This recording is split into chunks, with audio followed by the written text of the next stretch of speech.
Sir, ദേശീയപാത 66 വികസനത്തിൻ്റെ ഭാഗമായി തലപ്പാടി ചെങ്കള റീച്ച് പ്രവൃത്തി അവസാന ഘട്ടത്തിലാണ്.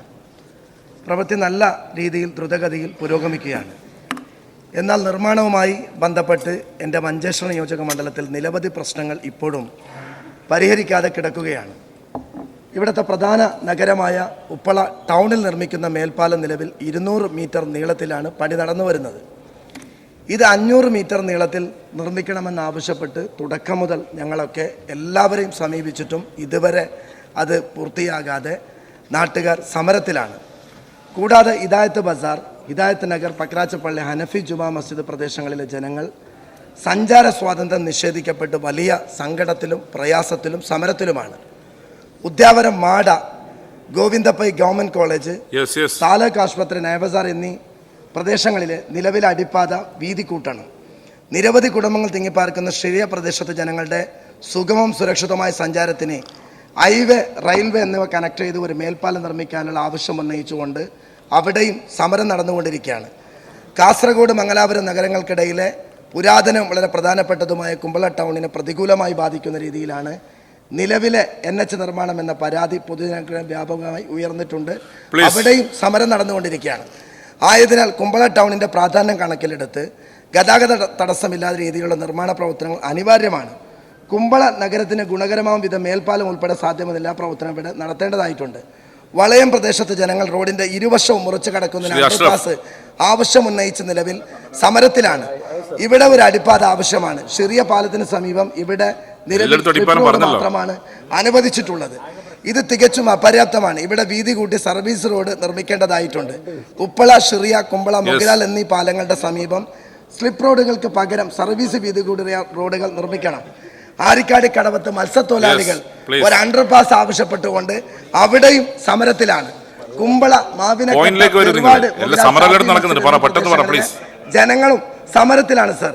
അതോടൊപ്പം ഡിസംബറിൽ പെയ്ത അപ്രതീക്ഷിത മഴയിൽ വസങ്കടി, ബന്ദിയോട്, ഉപ്പള പോലെയുള്ള കോടികളുടെ നഷ്ടങ്ങളാണ് ഉണ്ടായിട്ടുള്ളത്.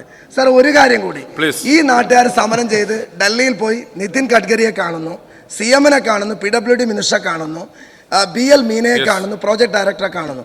ഒരു പരിഹാരവും ലഭിക്കുന്നില്ല. ബഹുമാനപ്പെട്ട സർ, ആ ജില്ലയിലെ കളക്ടർക്ക് ഒരു നിർദ്ദേശം നൽകി അടിയന്തരമായി എൻ്റെ മണ്ഡലം പ്രത്യേകിച്ച് അതിർത്തിയാണ്, മനോഹരമായ റോഡ് വരുമ്പോൾ റോഡിന് ഇരുവശങ്ങളിലും എൻ്റെ നാട്ടുകാർ സമരത്തിലാണ്. അടിയന്തരമായ ഇടപെടലിലൂടെ ഒരു പരിഹാരം കാണാൻ ശ്രമിക്കണം. അതിനിടയിൽ സർ, ബഹുമാന്യനായ അഷ്റഫ് ഉന്നയിച്ച വിഷയം NH 66 പ്രവൃത്തിയുമായി ബന്ധപ്പെട്ടാണ്. ദേശീയപാത 66 ഏറ്റവും പ്രധാനപ്പെട്ട റീച്ചാണ് ഇപ്പോൾ ഇവിടെ പറഞ്ഞ തലപ്പാടി ചെങ്ങള റീച്ച്. അതുമായി ബന്ധപ്പെട്ട ചില കാര്യങ്ങളാണ് ഇവിടെ അദ്ദേഹം ഉന്നയിച്ചിട്ടുള്ളത്. അത് കുറേ വിഷയങ്ങൾ നേരത്തെ തന്നെ ഇടപെട്ടതാണ്. വളരെ വേഗത്തിലാണ് ഇതിൻ്റെ പ്രവൃത്തി നടക്കുന്നത്. അതിൻ്റെ തൊട്ടടുത്തുള്ള റീച്ച് പൂർത്തീകരിച്ചു. അവിടെ നവകേരള സദസ്സ്, ലോകത്തിന് തന്നെ മാതൃകയായ സർക്കാർ ജനങ്ങളിലേക്ക് പോകുന്ന മുഖ്യമന്ത്രിയും മന്ത്രിമാരും ജനങ്ങളെ കേൾക്കാനും പറയാനും പോയ നവകേരള സദസ്സിൻ്റെ തുടക്കത്തിൽ പെട്ടെന്ന് വാഹനം പോകുമ്പോൾ മുഖ്യമന്ത്രി അവിടെ ഒന്ന് ഇറങ്ങി പ്രവൃത്തി പൂർത്തീകരിച്ച റീച്ചൊന്ന് കാണണമെന്ന് പറഞ്ഞിരുന്നു. ഞങ്ങൾ ഇറങ്ങിയിരുന്നു സർ. എന്തോ ഭാഗ്യത്തിന് അത് ബസ് കേടായതാണ് എന്ന് പറഞ്ഞ് പത്രങ്ങളിൽ വാർത്ത വന്നു. അതുകൊണ്ട് ആ പ്രവൃത്തി പൂർത്തീകരിച്ച നാടിനെ അറിയിക്കാൻ ആദ്യമായി മാധ്യമങ്ങൾ തയ്യാറായി എന്നുള്ളൊരു സന്തോഷപരം കൂടി അതിലുണ്ടായിരുന്നു. വേഗത്തിൽ അതിൻ്റെ കാര്യങ്ങൾ ഇടപെട്ട് പോകുന്നുണ്ട്. പറഞ്ഞ വിഷയങ്ങൾ എന്തൊക്കെയെന്ന് പരിഹരിക്കാം. എന്തായാലും ഈ പറഞ്ഞതിലധികവും പ്രവൃത്തി പൂർത്തീകരിച്ച റോഡുകളുടെ കാര്യത്തിലാണ്.